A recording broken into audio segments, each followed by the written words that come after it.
Good morning, everybody. Orange J here with another War of the Visions video, and today we are going to preview the new upgrades to the jobs in Global. We got 5 jobs getting upgraded today. Some of them are really important, especially the Dragoon ones in my opinion. We're also going to take a look at our new Vision card, our new Master Ability 2s, and our new +6 pieces of gear. And we're actually going to start with the new stuff. So let's jump over into the new Vision card, Inherited Will, coming out Wednesday. Now, it is another job-based Rainbow Vision card. So I know these are particularly unpopular, but this one is also particularly really good, once again, if you can make it work. Note that it has AP and agility in the stat line, as well as attack and HP. Never sleep on being able to sprinkle in a little bit more agility with a Vision card. The unit effect is very, very good, attack and AoE resistance. The party effect, reaction block rate 48. This means on somebody like Perrine, she's essentially unreactionable if she's wearing this Vision card in her group. It's pretty OP.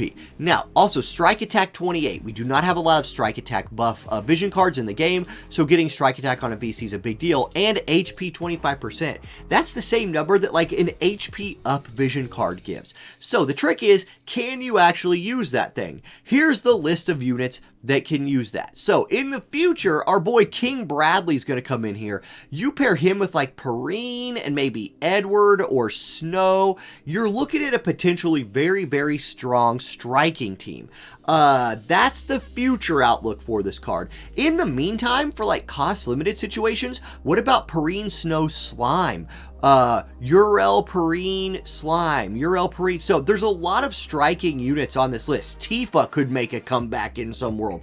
Raldor is actually pretty good. If you're using Winter Venera, I'm really proud of you. So Etra, same. If you're using her, also very proud of you. So there's a lot of striking units that do benefit from this card. So at least it's a card that's built for striking units and works for striking units. Sometimes we get these job specific cards and the buff for it is kind of like, hey, look, it's a magic attack buff and you can put it on your DPS units, and you're like, okay, so this one at least makes sense in my opinion. It is also getting a global specific upgrade. So let's look at that real quick. Let's look at the global upgrade that it's getting, because it is pretty significant. It is for Lucio and Perrine are going to get max HP up. That might not seem like a lot, but this is a card that already gives a bunch of HP to your group.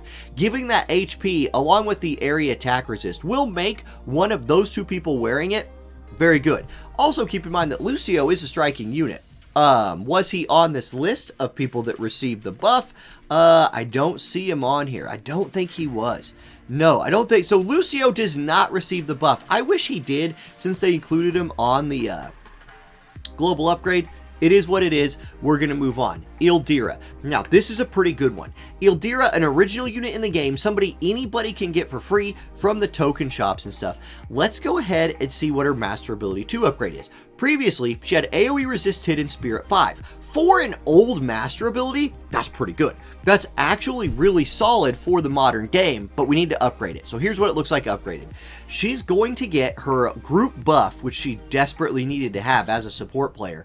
She's also, let me translate to English, she's also going to get 5 more AoE resist. The Spirit 5 stays the same. She will increase her own healing power by 20. That's very good. Arithmetician is also a job who gets buffs on Wednesday, so that's nice as well. And she has -3 aggro going into a fight. So a very powerful Master Ability 2 for Ildira, a unit that a lot of people have access to. She is super playable now as a water support unit. Is she a top tier water unit? I doubt it. We'll kind of have to see, but she's much better Wednesday than she was on Tuesday. So keep that in mind. All right, Galmea Coat. This is Galmea Coat in Global right now. Often built as Spirit form with 488 3 HP, 18 Spirit. It's a UR raid piece of gear that gave 30% magic up. Really good.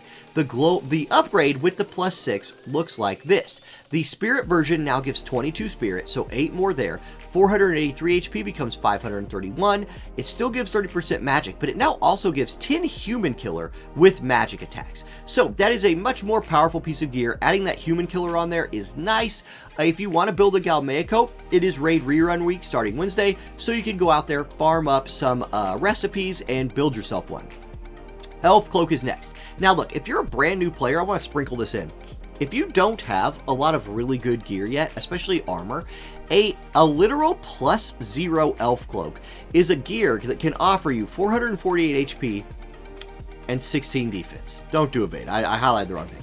448 HP, 16 defense at +0. That's pretty solid. If you're building this thing out to a +5, you right now get 25% confusion resist and 10% pierce resist. With the +6 upgrade, you now get 537 HP, 19 defense, and the pierce resist goes up to 15%. So it's a very good anti-pierce accessory. The big highlight of this piece of gear is that it's an accessory. So you can wear it with a piece of armor. Say you have a piece of armor that's a really high spirit piece of armor, and then you mix in a high defense and high HP accessory, and you got a pretty tanky unit rolling out there. And then if you +6 it as well, you get some pierce resist and confusion resist. That's pretty cool. Okay, that's the new stuff, +6s and master ability 2s that we're getting. There is more, and perhaps more importantly, we are getting job upgrades. I love when these come out because it's really, really cool. Let's look at them. So, Staff Mage, Arithmetician, Duelist, Thief, and Dragoon all getting upgraded Wednesday. Staff Mage, this is kill phase job, right? So this is a shorter range, high damage, supposed to be like an anti-physical bruiser mage type, right? So let's see what they get. Energy Buster will now cost less and has 4 uses. This is kind of their like staple move. They get up really close, big wide AoE that only goes 2 spaces deep, looks like a shotgun kind of, getting a nice upgrade. Shield of Staves will give the physical barrier and now also raises unit attack resist, a more modern type of defensive stats, so that is pretty good. Faith Rising. This one could be big because staff mages are one of the units in the game you can use to manually raise your unit's faith all the way to 97. You get in the middle of your team, anybody that you want to have their faith go up on, and you cast Faith Rising. It will now further increase faith, maybe boosting the speed at which you max your faith, which is nice. This does have to be done manually. Earth Staff. So this would work for any element staff, so it should be just Elemental Staff is now an instant cast move. That's cool. Still does small damage, and instead of having a chance of lowering CT like it did before, it now just automatically lowers CT by a little bit. Defense up. This is probably my favorite upgrade on here because it's one of their support abilities. Instead of just now giving defense, it also gives missile resist. That's just better. And there are situations where you might want to run that. So it does make this a useful sub job as well, if for just access to defensive staff skills. And then Kill Phase EX job. This is a self buff for Killfade. This is really pretty good. Previously, it raised her magic attack and defense for 3 turns and lowered her AP consumption. It will now also give her life seal, so she'll absorb a portion of the damage she deals. If you're building like an anti-physical earth team, Killfade might be a good option for that now with these EX upgrades, or with these job upgrades. There's so many upgrades, I just get them confused. Let's continue. Arithmetician. This is Ildira's job. It's Halloween Little Leela's job. All of that. Okay, Height 3 Holy is getting a buff. It now deals large damage. This is a big deal because Height 3 Holy gives these units an off-element DPS move. They're all like if you have a water, Ildira's a water unit, right? So if you're fighting somebody who's like very anti-water, say a fire team, this gives her a light element move that now deals large damage. Cool, that's a nice buff. Level 4 Fire Raga or any of the Raga spells now significantly lowers reaction ability activation of units within range for 3 turns. This is really nice. Reaction down is really good. Height 3 Kira will now restore a little bit more HP if their height is a multiple of 3. Height base Cure just heals harder now. Both of these things combo very well with Ildira's master ability 2 that increased her healing power, so that's good.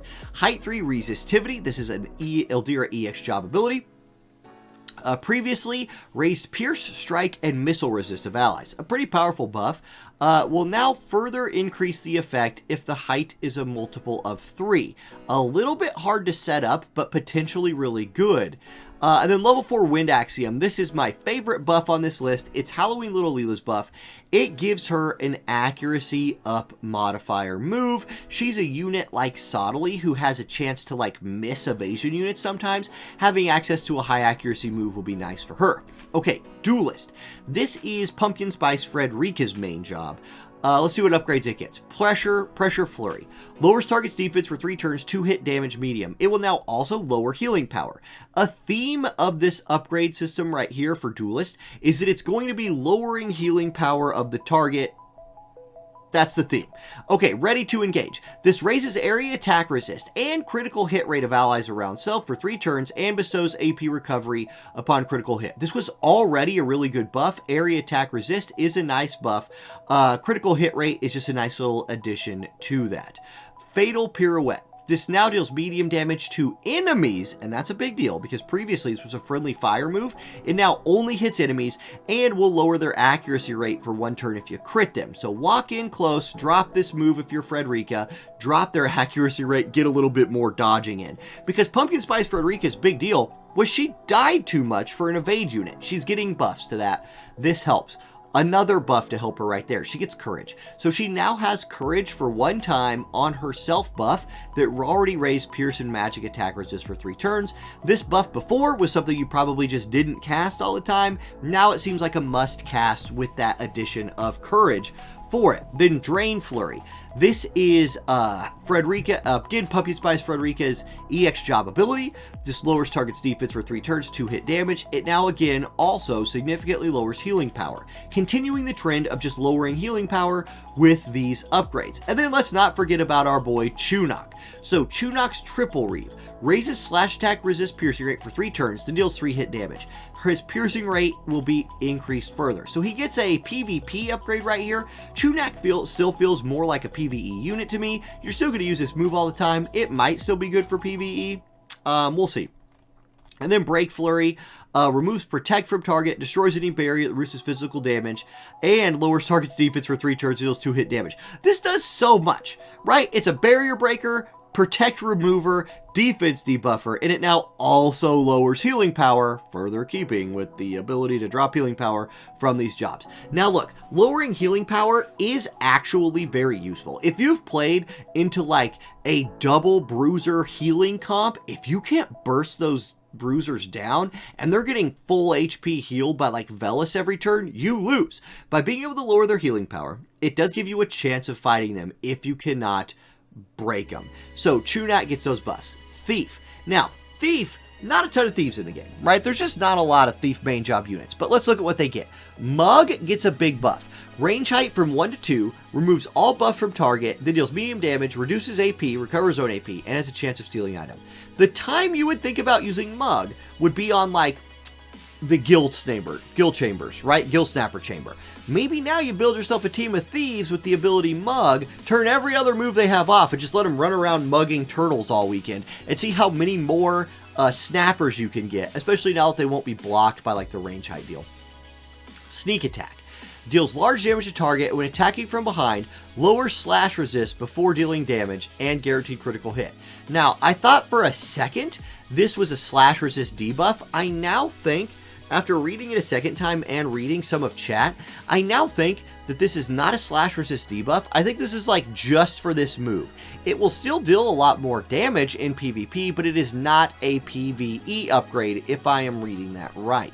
Okay, Steel Heart. Now, not only do you charm the enemy, and they're like, oh, I'm so in love with the enemy team. They now have their AoE resist lowered, so if you do break charm with an AoE move, maybe you'll also kill them. Look, if you're going to steal their heart and then break it, at least do them the decency of killing them when you break the Steel Heart. Now you have a better chance of doing that.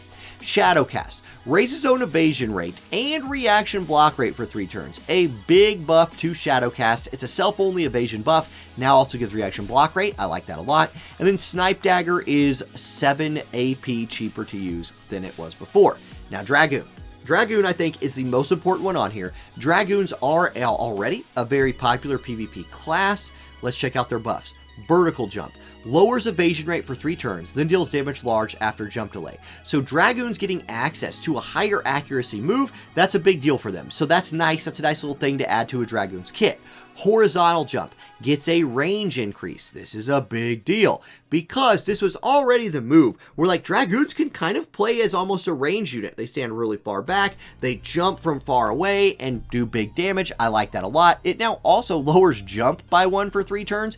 I'm not sure how impactful that will be, but it is kind of cool that it does that.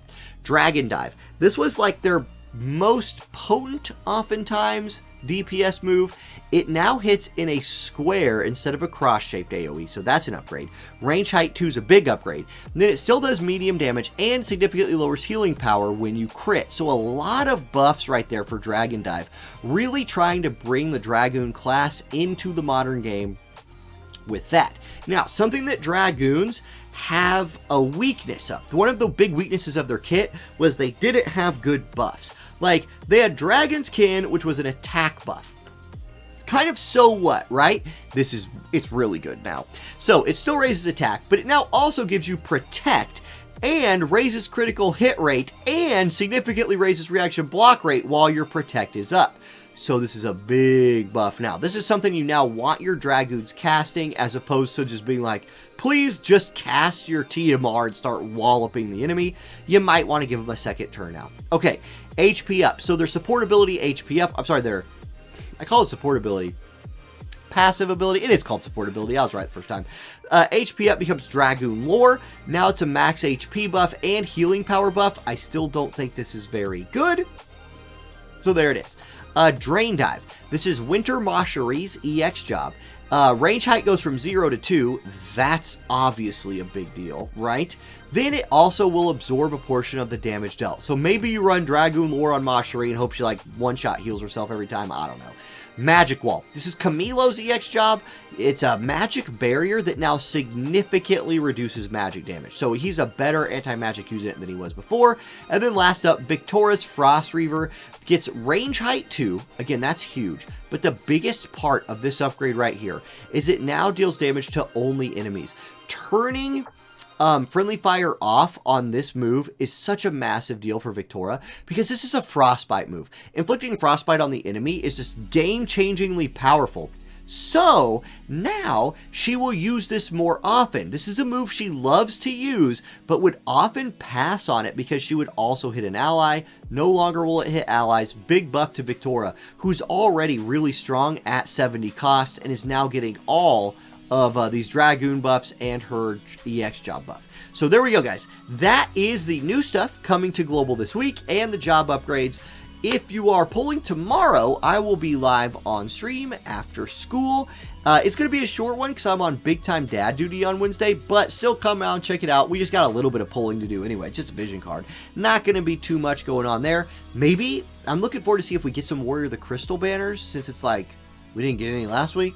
But they still haven't done anything to take the Vizor away from some people, so I bet they still hold off on the WOC banners. We'll see. Anyway, thank you for watching, guys. I will catch you next time. Peace.